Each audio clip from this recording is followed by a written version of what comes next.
Буэнос диас! Наше путешествие с перегоном этой рухляти Канары-Аликанте продолжается и не обходится без сюрпризов. Стартовали мы из Гран-Канарии во вторник вечером. Сейчас утро четверга. По плану должна быть одна небольшая остановка на Лансароте, где мы сейчас.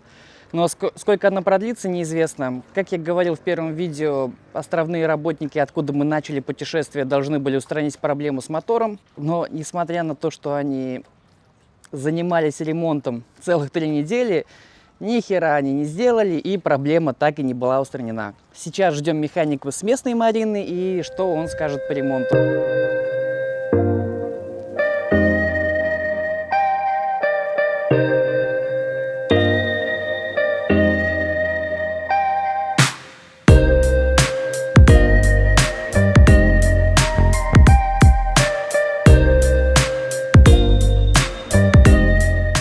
В первом видео о перегоне яхты я не стал плохо говорить о работниках Пасито Бланко, так как я очень тактичен. Но в этом видео будет подробный разбор. Вот так мы парковались в Марине. Кранцы, ну или как их называют на английском фендеры, это для лохов, которые не умеют управлять яхтой. Так что мы стали парковаться без них и чуть не врезались бортом в соседние старые корыты пожилой немецкой пары.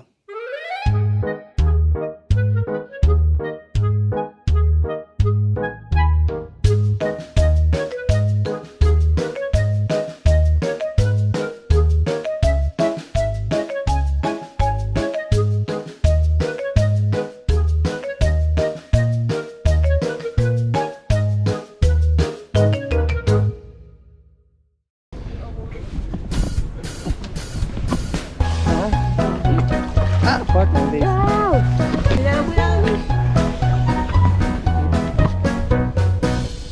Like a nice content, I was close to death, you know.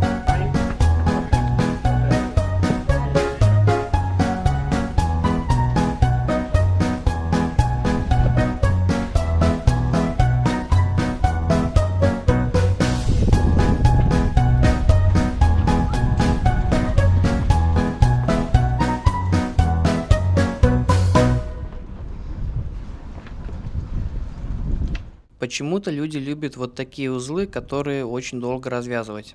Я покажу потом хороший узел, которому меня Норвег научил. Очень удобно в подобных ситуациях. Uno más? Fender? No? Ой.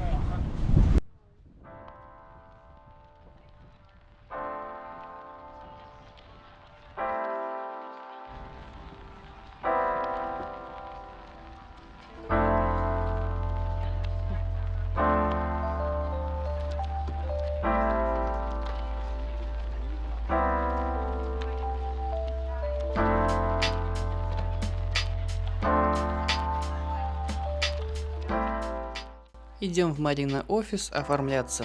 Там мы вызвали механика. Скажу заранее, он так и не пришел, как мы его не пытались зазвать. И причина интересная оказалась, но об этом позже.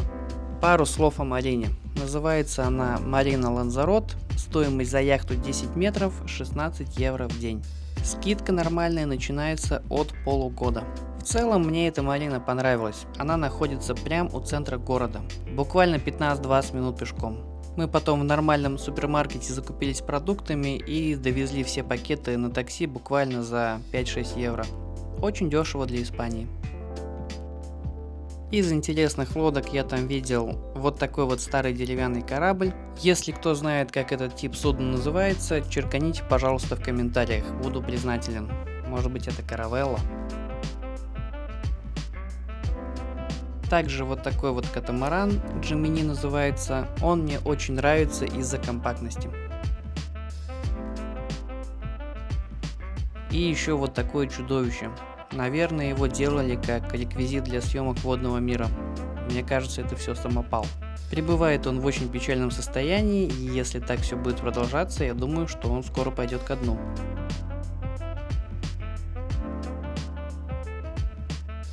И еще пару нюансов, скорее по Испании в целом, а не по данному месту. Обратите внимание, что ценников в кафешках нет. У испанцев одна из главных статей расходов – посидеть в кафешках, и на ценники они не смотрят. Богатый народ, что сказать, а у богатых свои причуды. Также обратите внимание, испанцы считают нормальным заниматься в спортзале в маске. Я завидую и Кафке, и Оруэллу тем, что они не дожили до этого времени.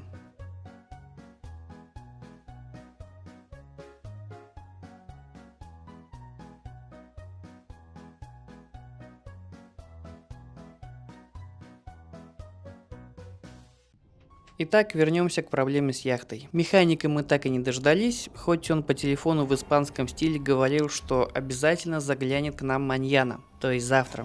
Если в Испании вам говорят маньяна, типа завтра, имейте в виду, вас наебывают 100%.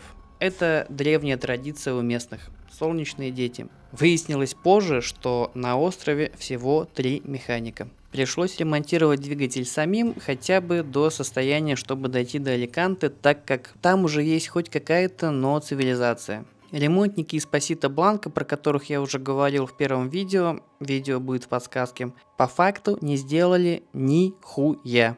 Вообще, просто наебали с ремонтом. Хотя лодка стояла там поднятая 3 недели.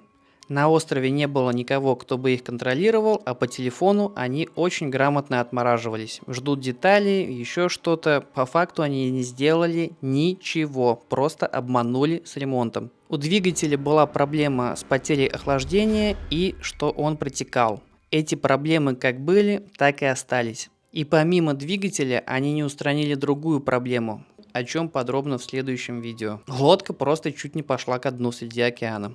Так что если вам нужно делать ремонт яхты, Канары не самое подходящее для этого место. С двигателем мы провозились пару дней, и когда ремонт завершили, Ланзарот накрыл шторм. В этом и был смысл, когда я говорил, что по планам только остановка тут на 4 часа. Высадить друзей Питера, пополнить баки с водой и быстренько продолжить путь, чтобы убежать от шторма. Ну а так как мы задержались, чтобы починить двигатель, придется еще и шторм переждать. По прогнозам будет окно для перехода только через неделю. Но еще ветер по прогнозу будет встречный, что совершенно не добавляет радости. Идти бейдевиндом на монохуле мне совершенно не кажется приятным яхтингом. Для тех, кто не знает, при таком курсе ветер дует в нос судна. Шумно, некомфортно, яхту наклоняет, в общем не круто. Ну а что случилось при второй попытке уйти с Канар, в следующем видео. Забегая вперед, скажу, что возникли еще более серьезные проблемы. На этом с вами прощаюсь, пожалуйста подписывайтесь на канал, это мотивирует меня монтировать ролики чаще. Благодарю за внимание, hasta luego.